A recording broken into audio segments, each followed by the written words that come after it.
స్వచ్ఛత అంటే నందిని. నందిని పాలు మరియు పెరుగు. నమస్తే అమ్మా. నమస్తే అమ్మా. అమ్మ, కొబ్బరికాయ దేవుడి దగ్గర ఎందుకు కొట్టాలి? ఉమ్, ఎప్పుడు కొట్టాలి? ఎలా కొట్టాలి? కొబ్బరికాయ పాడైపోతే ఇది, ఉమ్. కొబ్బరికాయ ఇలా పగులితే అది అని చెప్తూ ఉంటారు కదా, అదంతా మన నమ్మకమా? అమ్మ, కొబ్బరికాయ అన్నది దేవుడి దగ్గర ఎందుకు కొడతారంటే పూర్ణ ఫలంగా చెప్తారు. అది దక్షిణ దేశంలోనే, ఉత్తర దేశంలో కొబ్బరికాయలు ఉండవు వాళ్ళకి. మనకే అది చాలా పట్టింపు. ఓకే. ఇక్కడ మనకి కొబ్బరి బాగా దొరికే కొబ్బరి చెట్లు ఉంటాయి, కొబ్బరి తోటలు ఉంటాయి, మనకు దొరుకుతాయి. కొబ్బరికాయ కొడతాం. దీనికి కారణం ఏంటంటే దీంట్లో కల్తీ చాలా అవకాశం తక్కువ. ఓకే. తర్వాత నీళ్లు ఉంటాయి, కొబ్బరి ఉంటుంది. కొన్ని సందర్భాల్లో ఎక్కడికన్నా పెడితే దేవుడికి కనీసం నైవేద్యం పెట్టడానికి నీళ్లు కావాలి కదా. నీళ్లు లేవు ఎట్లా అనుకుంటే కొబ్బరికాయ కొడతాం అనుకో, ఆ నీళ్లతోనే ఆయనకి నైవేద్యం పెట్టేసేయచ్చు. నీళ్లు కూడా ఉంటాయి. తర్వాత దాన్ని పూర్ణ ఫలం అంటారు. పూర్ణ ఫలం అంటే చాలామంది ఏంటంటే నిండుగా ఉంటుంది, బాగుంటుంది అందువల్ల అని. ఆరోగ్య దృష్ట్యా కనుక చూసినట్టయితే రోజుకు ఒక కొబ్బరికాయ, దాంట్లో ఉన్న కొబ్బరి నీళ్లు తాగి కొబ్బరికాయ తింటే ఇంకా అసలు వేరే ఆహారం తినాల్సిన అవసరం లేదు. అంత పరిపూర్ణమైనటువంటి పోషకాలు ఉంటాయి కొబ్బరి. సూర్యోపాసకుడు ఒక ఆయన మా చిన్నతనంలో తెలుసు. ఆయన అసలు ఎక్కడ ఏం తినేవాడు కాదు, రోజుకు ఒక కొబ్బరికాయ తప్ప. ఎక్కడికి వెళ్ళినా భుజాన కొబ్బరికాయల మూట వేసుకెళ్ళిపోయేవాడు. పైగా పొద్దునొట్టి సాయంకాలం ఒకటి కొబ్బరికాయలు కొట్టుకుని ఆ నీళ్లు దాకా కొబ్బరి తినేవాడు అయిపోయేది. అంత పరిపూర్ణమైనటువంటి, ఇప్పుడు ఎలక్ట్రోలైట్స్ అంటామే, ఎలక్ట్రోలైట్స్ ఫుల్లీ కొబ్బరి నీళ్లలో ఉన్నవే కదా. అవి కావలసినటువంటి ఖనిజ లవణాలు మొదలైనవి ఇస్తాయి. మిగిలిన పదార్థాలు కొబ్బరి ఇస్తుంది.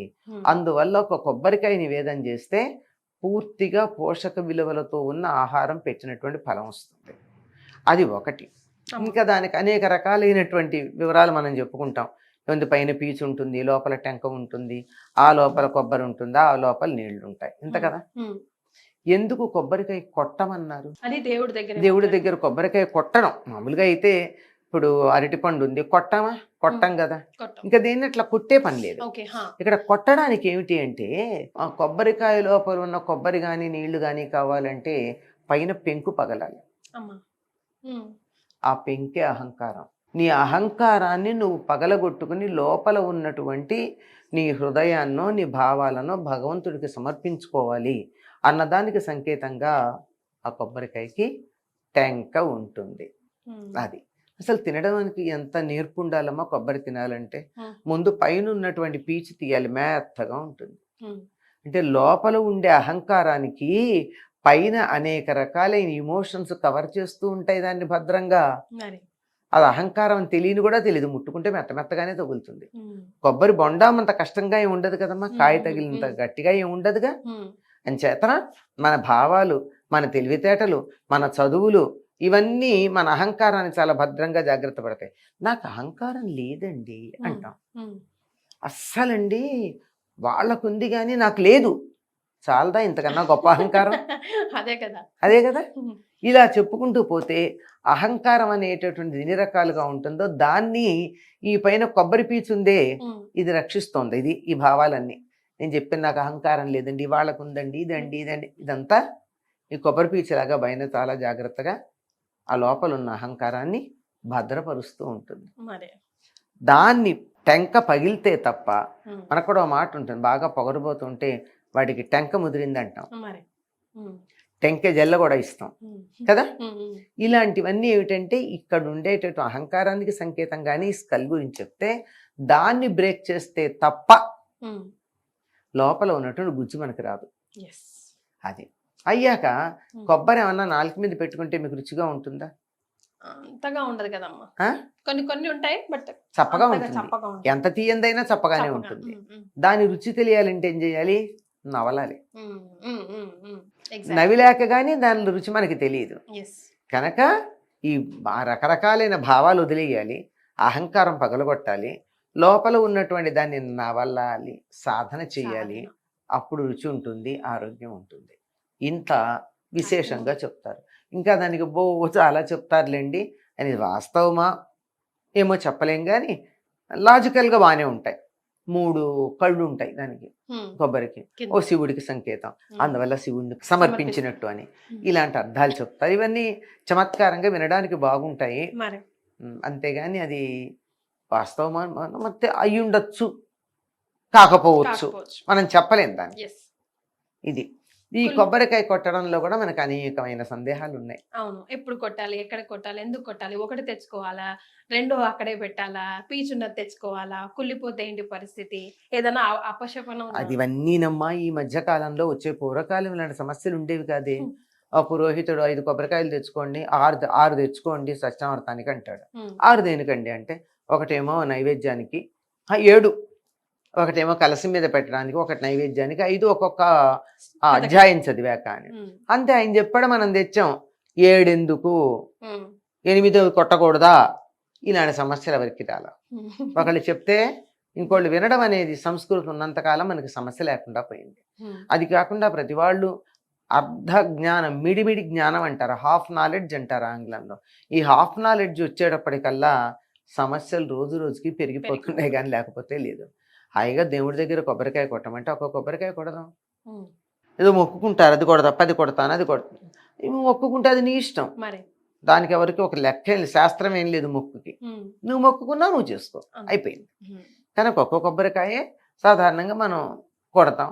ఏదో వ్రతంలో మాత్రం ప్రతి అధ్యాయానికి కొట్టమంటారు, అదే గృహప్రవేశాలకి అయితే ప్రతి తలుపు ద్వారం దగ్గర కొట్టమంటారు. అలా ప్రత్యేక సందర్భాల్లో ప్రత్యేక పరిస్థితుల్లో ఆ సంఖ్యలు ఎట్లా ఉన్నా మామూలుగా అయితే అట్లాంటివి ఏం లేవు. కనుక ఒక కొబ్బరికాయ కొట్టచ్చు. ఎట్లా కొట్టాలని కూడా చాలా మందికి సందేహం. దాని పిలక ఉండాలి, పిలక లేకుండా కొట్టడానికి వీల్లేదు. ఓకే, బాగా తీసేస్తాం పీచంతా అని పిలక లేకుండా చేస్తే గుండుగా ఉంటే అది పనికిరాదు. పిలక ఉన్నటువంటి కొబ్బరికాయని కొట్టి అక్కడ పెట్టి నైవేద్యం అప్పుడు పిలక తీసేయాలి.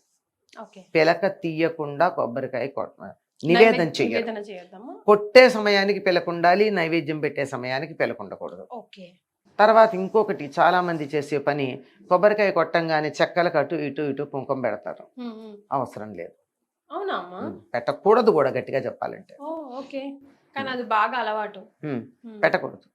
మనం బలిచ్చామా, బలిస్తే అలా పెట్టాలి. బలికి కదా పైగా కొబ్బరికాయకి పసుపు రాచి కొబ్బరికాయకి బొట్లు పెట్టి కొడతారు. అవన్నీ అవసరం లేదు. బలి పశువుకైతే కదా పని చేస్తాం, మనం ఇవి చేయట్లేదు కదా, అవసరం లేదు. హాయిగా నివేదన పెట్టండి, దాన్ని పిలక తీసేయండి, నివేదన చేసేయండి. అంతేగాని దానికి ఇవన్నీ చేయాల్సిన పని లేదు. సో ఎస్, మనమంతా కొబ్బరికాయని కొడతాం, కానీ దాన్ని ఎప్పుడు, ఎందుకు, ఎలా, అసలు అనేకమైన కమెంట్స్ లో చాలా మంది ఇప్పుడు కూడా మన ఈ వీడియో కింద కూడా మళ్ళీ ఏదో ఒక ప్రశ్న తప్పనిసరిగా అడుగుతారు. వస్తూనే అది పిలక వైపు పట్టుకోవాలా, తోక వైపు పట్టుకోవాలి, అది కూడా. అసలు కుళ్ళిపోతే ఏంటి పరిస్థితి, దాని బాగా అనుమానం అమ్మా. కొబ్బరికాయ కుళ్ళిపోయిందంటే మొహాలన్నీ చిత్ర విచిత్రంగా మారిపోతూ ఉంటాయి. ఇక్కడ ఏమైనా ఏమిటంటే, కుళ్ళిపోయిందంటే దేనికి సంకేతమో తెలుసా, కొబ్బరికాయ సెలెక్ట్ చేయడం చేత కాదని. అంతే, అంతకన్నా ఇంకేం లేదు. పువ్వు వస్తే కొబ్బరికాయని ఇలా అని చూసినట్టయితే దాన్ని బట్టి కుళ్ళిందో లేదో తెలుస్తుంది కదా, నీళ్లు కదిలిన దాన్ని బట్టి. నువ్వు చూడకుండా తెచ్చావు, అజాగ్రత్త పరుడివి, నీకు చేత కాలేదు, అంతవరకే లెక్క తప్ప దానికి మళ్ళీ విశేషం ఏం లేదు. అయితే తెలంగాణ ప్రాంతంలో మాత్రం కొబ్బరికాయ కుళ్ళిపోతే అది శుభం అనుకుంటారు, చాలా శుభంట. కొన్ని ప్రాంతాల వాళ్ళు అశుభం అనుకుంటారు. దీన్ని బట్టి అర్థమైందిగా ప్రాంతీయ భేదమే తప్ప శాస్త్రం ఏం లేదని.